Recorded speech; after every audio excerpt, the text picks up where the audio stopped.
السلام علیکم ورحمۃ اللہ وبرکاتہ نحمده ونصلی علی رسولہ الکریم اما بعد. آج کا سبق سن لیجئے. آج کے سبق کی سرخی ہے سلسلہ وار حضرت محمد صلی اللہ علیہ وسلم کی سیرت پارٹ نمبر 26. اب آپ صلی اللہ علیہ وسلم نے بکریاں چرائی لیکن خرچہ بڑھ گیا. اب خرچہ زیادہ ہونے لگا، جیب خرچی. جو عمر بڑھتی ہے تو آدمی کے خرچے زیادہ ہوتے ہیں. تو آپ نے پھر یہ سوچا کہ میں کچھ تجارت بھی کروں. تو آپ صلی اللہ علیہ وسلم نے تجارت بھی کی. اور تجارت جو ہے یہ بہت ہی سمجھ لیجئے کہ امانت داری کے ساتھ. کبھی کبھی تجارت میں پلس مائنس ہوتا ہے، کبھی نقصان ہوتا ہے، کبھی نفع ہوتا ہے. تو 15 سال کی عمر میں آپ نے تجارت کی، بہت امانت داری کے ساتھ کی، اور سب لوگ آپ کے ساتھ تجارت کرنے کے لیے تیار ہو جاتے تھے.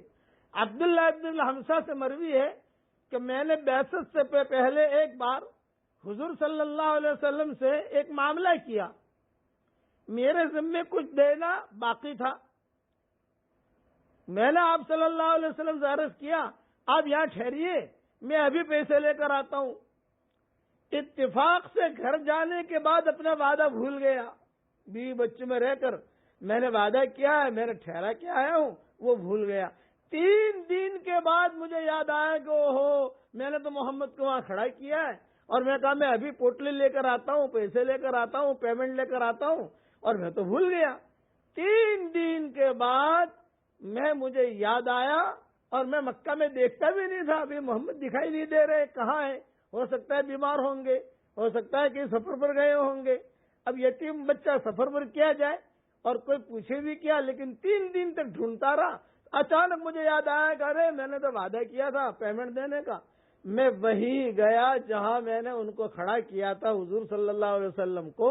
تو آپ صلی اللہ علیہ وسلم ایک درخت کے نیچے ٹیک لگا کر بیٹھے ہوئے تھے. اب میں وہاں گیا. 3 دن تک حضور وہاں بیٹھے رہے، 3 دن تک.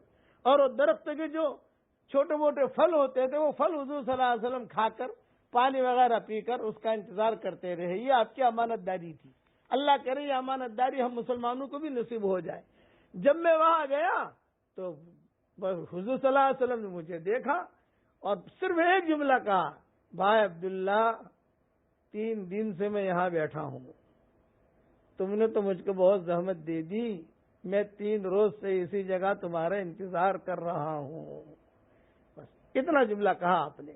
کوئی لڑائی نہیں کی. بعد میں یاد بھی نہیں دلایا. ہمارے یہاں اگر ایسا معاملہ ہوتا نا تو آسمان نیچے زمین اوپر. اگر خدا لگا تو بھائی گھنٹہ بھی لیٹ کر دے، میں اتنا ویٹ کر رہا ہوں، یہ کر رہا ہوں، تمہیں کہاں ہو کیا، دنیا بھر کی باتیں سنائے آدمی.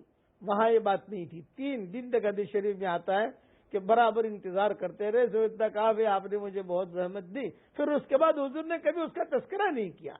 عبداللہ ابن صائب فرماتے ہیں کہ زمانے جاہلیت میں حضور صلی اللہ علیہ وسلم کا پارٹنر تھا. اب اللہ نے نبوت دی حضور صلی اللہ علیہ وسلم کو.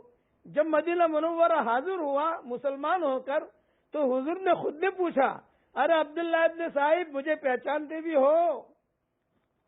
میری آپ کی پارٹنرشپ رہتی تھی، دھندا کرتے تھے آپس میں. تو عبداللہ ابن صائب نے ایک جملہ کہا، کنت شریکی فنعم الشریک لا تداری ولا تماری. ارے حضرت آپ تو میرے پارٹنر تھے، اور کیا ہی اچھے پارٹنر تھے. نہ کسی بات کو ٹالتے تھے اور نہ کسی بات میں جھگڑتے تھے. کیونکہ دھندے میں کاروبار میں تھوڑا معاملات کے اندر اونچ نیچ ہوتی ہے نا، کبھی نہیں جھگڑتے تھے. قیس ابن صائب مخزومی فرماتے ہیں کہ زمانے جاہلیت میں رسول صلی اللہ علیہ وسلم میرے پارٹنر تھے، اور بہترین پارٹنر تھے. کبھی بھی کسی سے لڑائی نہیں کرتے تھے. سامنے والا دیتا لے لیتے، سامنے والے کی غلطی ہوتی تو بھی حضور جو ہے کہہ دیتے کوئی بات نہیں جا دینا. حالانکہ دینا اس کو ہے، وہ حضور کے گلے پڑ جاتا. شریف آدمی زیادہ پیستا ہے نا. آج کے ہمارے زمانے میں بھی یہی ہے کہ کوئی شریف آدمی ہو تو اس کو لوگ زیادہ پریشان کرتے ہیں. کوئی شریف عورت ہو تو لوگ اس کو زیادہ پریشان کریں گے کیونکہ شریف ہے، مرد شریف ہے بیچارہ، اب وہ بول نہیں سکتا. چل بھائی کوئی بات نہیں، تو جس بات پر خوش. یہ صفت حضور صلی اللہ علیہ وسلم کی تھی. شرافت کی وجہ سے لوگ حضور صلی اللہ علیہ وسلم کو پریشان کرتے تھے. تو کئی لوگ دھوکہ دے کے چلے جاتے, پیسہ لے کے چلے جاتے, بھاگ جاتے, لیکن حضور صلی اللہ علیہ وسلم کبھی بھی ان کی شکایت نہ کرتے. بقیہ تفصیل انشاءاللہ کل پوری کروں گا. دعا کر لیجیے.